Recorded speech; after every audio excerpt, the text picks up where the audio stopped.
what's going on with Andrew and Shane based on that trailer?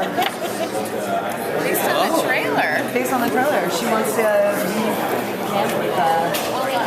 Here's the thing. Andrew doesn't want to go there. Okay, she wanted to go within the CBC. That was not her choice. Dale manipulated her a little bit. And I think that if there is one virile man that's an alpha male that's capable of taking care of himself, why wouldn't he? Right here. We don't see anybody offering, for a ride. I think that if there is a leader of the group that wants to go solo, I think it's the natural impulse to maybe want to go with that alpha male because in a pack it slows you down. So I think it's more a little bit of survival for now. What about in terms of your interpretation? Can I have one of these please? We say sure. Yeah. That could be art for your life in New York. Yeah, oh my God, that one? Absolutely. Okay,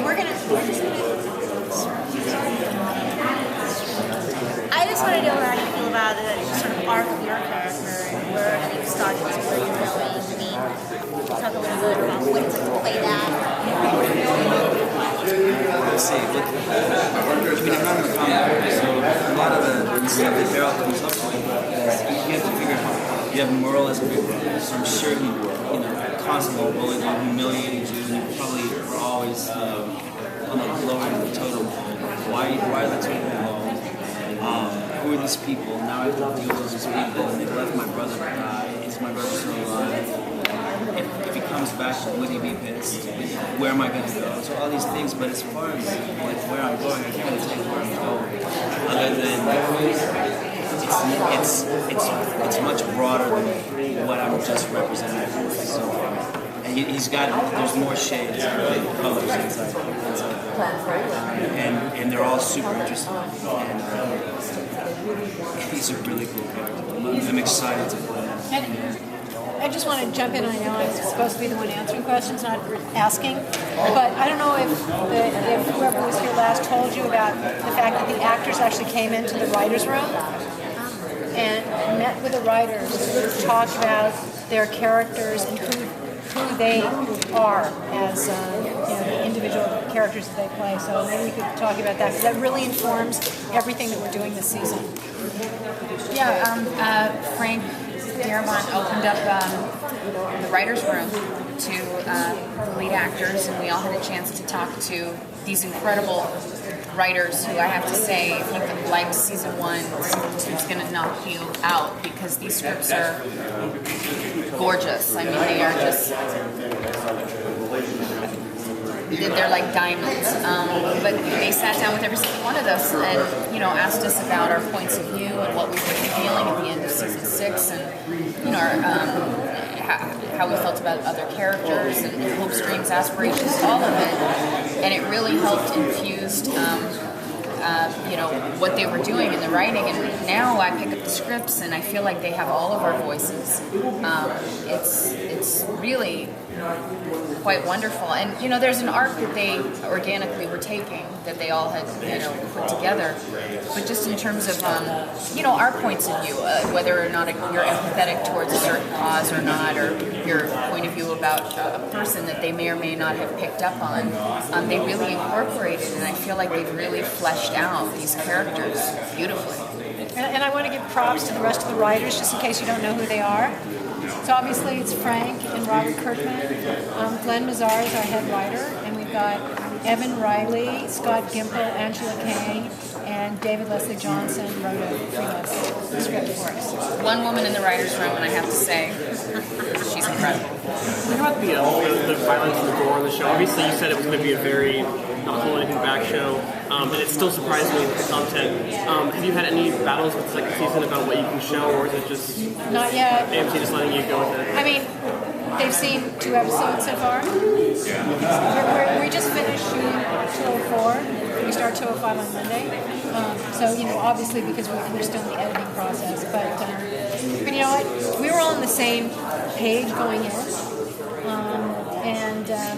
It's really nice when we see notes and practices. The guy gives us notes like, that was a really cool zombie kills, as opposed to, you can't show that on television. What's the sort of battle like between the whole comic book versus TV and what you are bringing into it and what you're not? Well, you know what? I don't think there's a battle when the creator of the comic book, Robert Kirkman, is actually as much the engine behind the deviation as Frank is. I think he's the keeper of the flame, and you know, he feels there are two different mediums. You know, there's the comic book. There are things that he wished he'd done differently in the comic book. There are characters that weren't in the comic book that may someday actually find their way into the comic book. So I think it's. He's also written some of the episodes. Yes, yeah, he wrote 204. I mean, he wrote 104 Vatos, and he wrote our second episode this season, Which was incredible. Last year we heard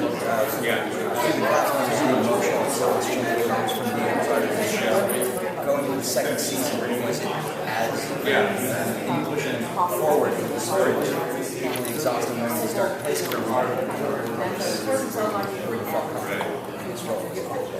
it's definitely real, and that feeling of, I remember last season just laying in bed, like couldn't lift my head and stuff. But you feel it in this one. But I think it helps. I mean, George is a character in the show as much as anything. That sort of deep south, heat, sweat, and noise, it all works for all of us. It's sort of like, we're kind of fighting for our lives just like that. But it's definitely a feel. It's the way you put on certain shoes, you walk a certain way. It's sort of like that.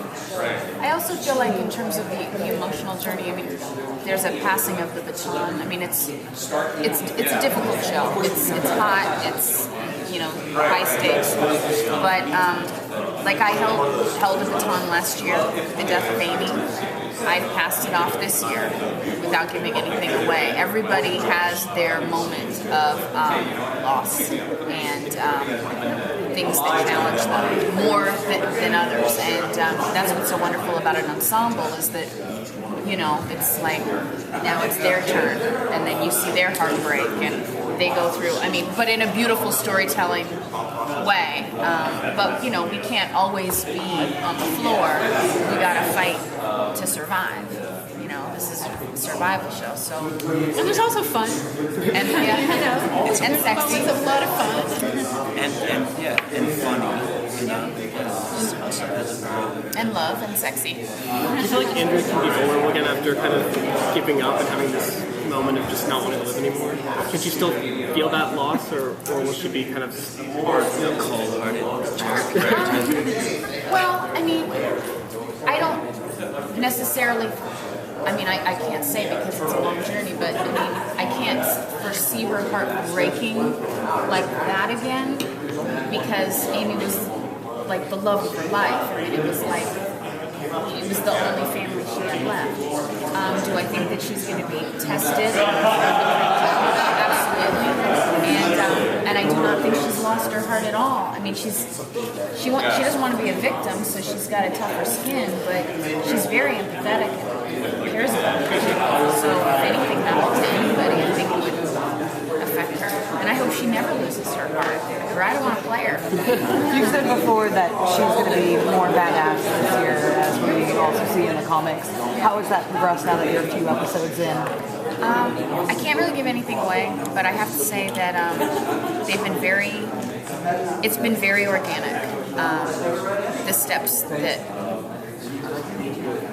Andrea makes. She doesn't go from bereft suicidal woman to badass warrior overnight like I'm doing some sort of, it was a dream sequence and I wake up and I'm like, I'm strong today. She really does find her feet and it takes some time and she works through a little anger and I think people are a little wary of her. But she's human and I'm enjoying it. Gail, you mentioned that the show and the comics were two separate entities, and but we would be maybe taking some liberties with the comics. Are we going to see jumping ahead, like drawing on stuff that's maybe happening in a current arc in the comics, maybe incorporated a lot earlier, or vice versa? Is there anything or that things that are specifically- currently happening in the season that may show up in the comic books. Is there anything that you can give us as an example, No. like something that you want to do? Well, I mean, obviously, Or something that's we happening? know we're at Herschel's. We know we're at Herschel's farm. If you saw, I don't know if you saw the promo, if you were at the panel, but there were a couple of shots of two of our new cast members, Scott Wilson, who plays Herschel, and Lauren Cohan, who plays Maggie. So we have new blood in the series, And they're good blood. and that brings with it a lot of what the comic book examines. They're trying to find a safe haven. Will this be it, or will it actually lead to lead to other dangers and other issues that they didn't expect? You have, I know a lot of the other cast members have sort of read the books and they've started some drafts. For you, actually working on it, do you keep up with the books? I read every issue when it comes out. Do you? Wow. I do. I buy them. They don't even send them to me for free. We got to support our local comic book stores. Absolutely. That's cool, girl. And in fact, because I was saying to Robert, man, what is this with Brian Brockround from AMC? He's in every letters column for the last 4 issues. I said, you really do read them. I think it's good. I don't know that it's great for the cast necessarily. Each cast member's made their own decision about how far they're going to read or how much they're going to read. I think it's up to them. But I love them. And so I'm a fan first. I've got my nerd. That said Verity. It's nerd and a geek. And I am. What else do you read? Anything else? I prefer not to. I'm not in them, so I don't read them.